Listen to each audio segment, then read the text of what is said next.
సమావేశాలు వైసీపీ డుమ్మా. అసలు జగన్మోహన్ రెడ్డి గారి ప్లాన్ ఏంటి?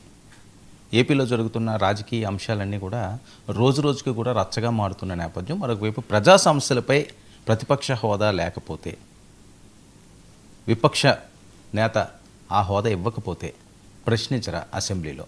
ఇది జరుగుతున్న చర్చ. మనతో పాటుగా వివి లక్ష్మీనారాయణ గారు, మాజీ సిబిఐ జేడీ, ఎక్స్క్లూజివ్గా లైవ్లో సిద్ధంగా ఉన్నారు. సార్ నమస్తే. సార్ నమస్తే వర్మ గారు. సార్ మీ వాయిస్ మ్యూట్లో ఉంటుంది, ఒకసారి చెక్ చేయరా? Right, okay.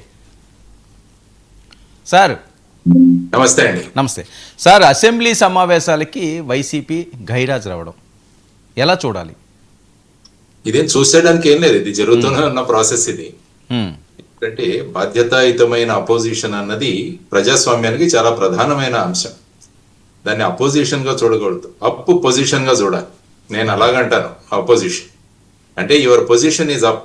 అంటే ప్రజల యొక్క సమస్యలను మీరు తీసుకువెళ్ళాలంటే ప్రజలకి అపోజిషన్ తప్ప వేరొక మార్గం లేదు. అందుకనే ఈరోజు చూస్తే ఆంధ్రజ్యోతిలో భోగాది వెంకటాద్రి నాయుడు గారు చాలా చక్కని ఆర్టికల్ రాశారు. ఆయన ఏమన్నారంటే, ఈ విధంగా అసెంబ్లీకి వెళ్ళకపోవడం వల్ల ఎవరికి నష్టం అని. అంటే మీరు యాక్చువల్గా చూసుకుంటే గత ఎన్నికల్లో సుమారుగా 40% ఓట్లు వైఎస్ఆర్సీపీకి పడ్డాయి. వాళ్లకు 1,32,00,000 ఓట్లు పడ్డాయి. అంటే ఈ 11 మంది ఎవరైతే ఉన్నారో ఇప్పుడు ఈ 40% ఓటర్లకు ప్రాతినిధ్యం వహిస్తున్నారని వాళ్ళు భావించారు. అంటే వీళ్ళు గనక వెళ్లకుంటే 40% మంది ఓటర్లని వీళ్ళు అవమానించినట్టే అవుతుంది. అంటే వాళ్ళ యొక్క సమస్యలేంటి, తర్వాత వాళ్ళ పరిస్థితులేంటి, రాష్ట్రంలో ఉన్న పరిస్థితులేంటి, ఇవన్నీ చర్చించడానికి ఒక అద్భుతమైన వేదిక అన్నది శాసనసభ, అసెంబ్లీ సమావేశం. సో దీన్ని ఉపయోగించుకోవాలి. కానీ ప్రతిసారి కూడా ప్రతిపక్ష హోదా రాకుంటే మేము వెళ్ళము అన్న ఒక భీష్మించుకొని ఏదైతే కూర్చున్నారో అది సబబు కాదు. ఎందుకంటే 11 మంది ఉన్నా సరే ప్రజా సమస్యలను వినిపించడానికి 11 గొంతులు చాలా గట్టిగా వినిపించవచ్చు. ఎందుకంటే గతంలో కూడా చూసాం, గతంలో కూడా 23 మంది సభ్యులు మాత్రమే ఉండేవారు తెలుగుదేశానికి. యాక్చువల్గా చంద్రబాబు నాయుడు గారు చూసుకున్నా కూడా ఆయన 2004 నుంచి 2014 వరకు ప్రతిపక్ష నాయకుడిగా ఉన్నారు ఆయన అసెంబ్లీ. ఆ తర్వాత 2019 నుంచి 2024 వరకు కూడా వారు ప్రతిపక్షంలో ఉండినారు. అయినా చివరి కాలంలో వైఎస్ఆర్సీపీ వాళ్ళు పెట్టిన ఆ కామెంట్స్ వీటన్నిటి వల్ల వాళ్ళు బాయ్కాట్ చేశారు అసెంబ్లీ.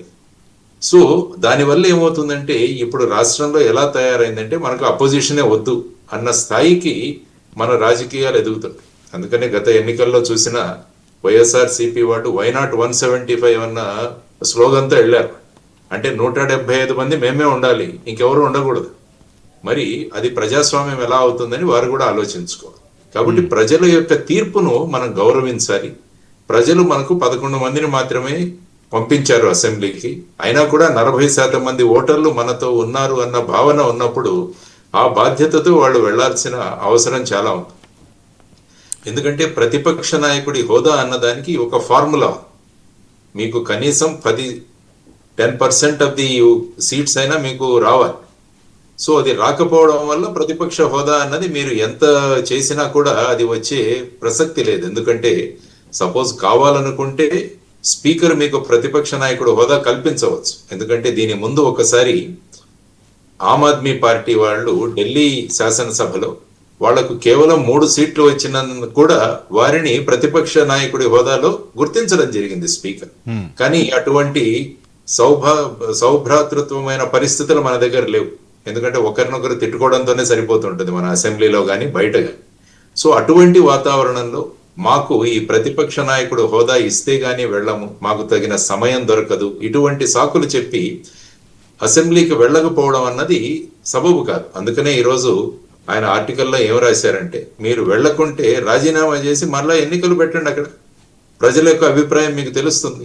ఎందుకంటే 40% ప్రజలు మీకు ఇచ్చిన ఓటింగ్ ఏదైతే ఉందో దాన్ని మీరు సక్రమంగా వినియోగించకుండా పోక వల్ల మీరు మరి ప్రజాస్వామ్యాన్ని ఎలా నిలబెడతారు అని ఆయన ప్రశ్నించారు. అది కరెక్ట్. సో ఈ విధమైన పరిస్థితుల్లో ఆంధ్రప్రదేశ్ అసెంబ్లీలో ఎవరు కూడా చూడట్లేదు ఇప్పుడు అసెంబ్లీ ప్రొసీడింగ్స్. మనం కూడా లోక్సభ కానీ అసెంబ్లీ ప్రొసీడింగ్స్ ఎందుకు చూస్తాం? ప్రతిపక్షాలు ఏ విధంగా అధికార పక్షాన్ని అనేక ప్రశ్నలతో వాళ్ళు నిలదీస్తారు. ప్రజా సమస్యలను ఏ విధంగా వాళ్ళు ముందుకు తీసుకువెళ్తారు అన్నది. ఇప్పుడు చూడండి, యూరియా సమస్య అన్నది ప్రధానమైన సమస్యగా మనం చూసాం. అనేక చోట్ల రైతులు బారులు తీరారు అన్నది ప్రతిపక్షాలు చేస్తున్న వాదన. అదే వాదన మీరు అసెంబ్లీకి వెళ్ళి చేయండి. ఇప్పుడు మెడికల్ కాలేజ్ అన్నవి పీపీపీ మోడ్ లో ప్రైవేట్కి ఇస్తున్నారని చెప్పేసి బయట అందరూ వాదిస్తున్నారు. మరి ఇదే ప్రశ్నను అసెంబ్లీకి వెళ్ళి మనం లేవనెత్తవచ్చు కదా. సో ఇలా రకరకాల అంశాలు ఉన్నాయి మనకు లేవనెత్తడానికి. సో ఆ విధంగా పర్సనల్ ఈగోస్ ఇవన్నీ పక్కకు పెట్టి ప్రజాస్వామ్యంలో మన బాధ్యత ప్రజల యొక్క సమస్యలను అసెంబ్లీ ముందు మాట్లాడడం అన్న ఒక ధోరణితో, ఆ భావనతో అసెంబ్లీకి ప్రతిపక్షం హాజరవ్వాలని చెప్పి అందరూ కోరుకుంటున్నారు. నేను కూడా వారితో సమ్మతిస్తాను. ఎందుకంటే వెళ్ళి మన గొంతును వినిపించాలి, ప్రజా సమస్యలను అక్కడ మనం ప్రతిపాదించాలి, ప్రభుత్వం నుంచి దానికి రెస్పాన్స్ మనం తీసుకురావాలి. ఇది చాలా ప్రధానమైన బాధ్యత ప్రతిపక్షాన్ని అన్నది నా భావన. సరే, ఒక్క విషయం, ఓకే వీళ్ళు రాజీనామాలు చేశారనుకుందాం, లేకపోతే ఆ సభ్యత్వాన్ని రద్దు చేస్తాం, ఏదో